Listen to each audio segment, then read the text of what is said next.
நம்ம Ashwin sweets and snacks export பண்றதுக்கு 7373041434 மற்றும் www.ashwinsweets.com கான்டாக்ட் பண்ணுங்க. செத்து போன குடும்பத்தெல்லாம் பணம் இருக்குவா, அப்ப தேர்தலை எல்லாம் ஓட்டு போட்டு இங்க வை இங்க வந்து போடுன்னு சொல்வியா?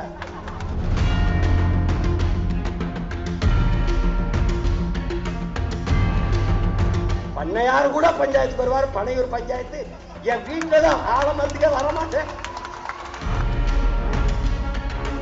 ஆலமரத்துக்கே வரமாட்டேன். நாட்டாமையை தாண்டிய நாட்டாமை. தண்ணீர் ஓட்டுல தண்ணீரை குடிக்கிற நாய, உனக்கு ஓட்டுருக்கல நாய, அதுக்குதான் நாய, அதுதான்டா நாய. சென்னை KK நகரில் நாம் தமிழர் கட்சி சார்பில் நடைபெற்ற முத்துராமலிங்க தேவர் பொதுக்கூட்டத்தில் பேசிய சீமான் மரத்தை கட்டிப்பிடித்து விட்டார், அதற்கு வாக்கா இருக்கிறது. மாடு ஆடுகளுடன் சீமான் பேசிக் கொண்டிருக்கிறார், அவருக்கு பைத்தியம் முத்திவிட்டது என்று பேசுகிறார்கள். தண்ணீருக்கு வாக்கு இல்லை, தண்ணீரை குடிக்கும் உனக்கு வாக்கு இருக்கிறது என காட்டமாக தெரிவித்தார். மரத்தை கட்டி பிடிச்சா மரத்துக்கு ஓட்டா இருக்கு, மாடு ஆடு மேய்க்கிறா, ஐயோ மாடு ஆடு பேசுகிறா, பைத்தியம் முத்தி போச்சு. தண்ணீருக்கு மாநாடு போடுறாரு, அதுக்கு ஓட்டா இருக்கு. தண்ணீருக்கு ஓட்டு இல்ல, தண்ணீரை குடிக்கிற நாய, உனக்கு ஓட்டு இருக்கல நாய, அதுக்குதான் நாய, அதுதான்டா நாய. ஏ பண்ணிய, தண்ணிய குடிக்கிறிய பண்ணிய, உனக்கு ஓட்டு இருக்கல பண்ணி, அதுக்குதான் கத்திக்கிட்டு இருக்கேன் பண்ணி. மதசார்பற்ற சமூக நீதி கொள்கை என்பதை விஜய் முன்வைக்கிறார். அப்படியென்றால் மத சார்புள்ள சமூக நீதி என்று ஒன்று உள்ளதா எனவும் சீமான் கேள்வி எழுப்பினார். மதச்சார்பற்ற சமூக நீதிங்கிற கோட்பாட்டை தம்பி முன்வைக்கிறது. இப்ப மதச்சார்புள்ள சமூக நீதி என்று ஒன்று இங்க உண்டா? வகுப்புவாரி பிரதிநிதித்துவம் சமூக நீதி என்பதை எந்த சாதியின் அடிப்படையில் எனக்கு கல்வி வேலை வாய்ப்பு அரசியல் அதிகாரத்தை மறுத்தாயோ அதன் அடிப்படையில் எனக்கு தா என்று போராடி பெற்ற உரிமை வகுப்பாரி பிரதிநிதித்துவம் சமூக நீதி. விளங்கிருச்சுல? இங்க மதம் எங்க இருந்து வருது?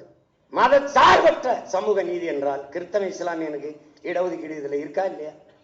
இந்து நாங்க நாடார், தேவர், கோனார், செட்டியார், முதலியார், இந்த உடையார், முத்தரையர், படையாச்சி, கவுண்டர் எல்லாம் இருக்கான், இந்துல இருக்கான், எங்களுக்கு இருக்கா இல்லையா? அப்ப அடிப்படையே தப்பா இருக்கு. இது கேள்வி. ஒரு வாத்தியாரு கேள்வி கேட்டா, சார் என்ன சார் நீங்க விமர்சிக்கிறீங்க? ஐயோ கேள்வி கேட்டா பதில் சொல்லியா? செத்து போனவர்கள் குடும்பத்தை எல்லாம் பனையூருக்கு வா என்று சொல்கிறார்கள். அப்படி என்றால் தேர்தலில் வாக்கு பெட்டிகளை பனையூருக்கு எடுத்து வந்து இங்கு வந்து வாக்கு செலுத்துங்கள் என்று சொல்வாயா? பண்ணையார் கூட பஞ்சாயத்துக்கு வருவார், ஆனால் பனையூர் பஞ்சாயத்து என் வீட்டில்தான், நான் ஆலமரத்திற்கே வரமாட்டேன் என்கிறார்கள். நாட்டாமையை தாண்டிய நாட்டாமையா எனவும் அவர் விமர்சித்தார். செத்து போன குடும்பத்தெல்லாம் பனையூருக்கு வா, அப்ப தேர்தலை எல்லாம் ஓட்டு போட்டு இங்க வை இங்க வந்து போடுன்னு சொல்வியா?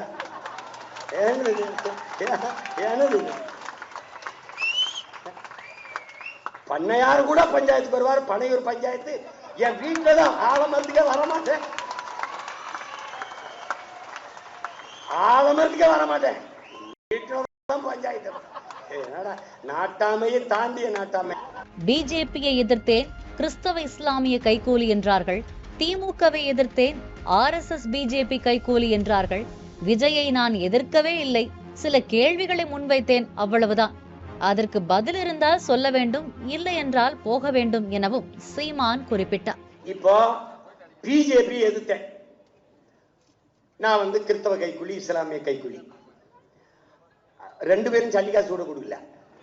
ஒத்த ஓட்டு கூட போடாத, ஒத்த ஓட்டு கூட போடாம மொத்த ஓட்டையும் திமுக போட்டு என் கையில திருவோட கொடுத்தான். நான் தெருவோடு தீரேன், விளங்குதா? அது ஒரு கூலி. திமுகவை எதிர்த்தான், இந்த இயக்கம் தோற்றுவிக்கப்பட்டதை அவங்க தொலைக்கத்தான். உனக்கு புரியுதுன்னு நினைக்கிறேன். அப்ப அவன் என்ன பண்ணா, திமுகவை எதிர்க்கும் போது RSS பிஜேபி கைக்கூலி, பிடி கூலி வாங்கி வாங்கி இந்த கை இழந்துக்கிறான். இவன் கூலி இவனும் கொடுக்கலாம்.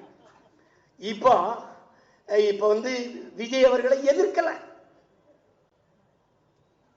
எதிர்க்கிறதுனா என்னன்னே தெரியல அவங்களுக்கு. நாங்க சில கேள்விகளை முன் வச்சோம், அம்பிடுத்தான் தட்சாலி வரான சில கேள்விகளை முன் வச்சான். அதுக்கு பதில் தெரிந்தா சொல்லணும், என்ன போகணும். எங்களை விமர்சிக்கிற, எங்களை எதிர்க்கிறீ, அவ்வளவு பெரிய ஆள் கிடையாது. ஒண்ணு நான் பகிரங்கமாக என் தாத்தன் மேல சத்தியமிட்டு சொல்றேன், என்னை எதிர்ப்பவன் எல்லாம் என் எதிரி கிடையாது.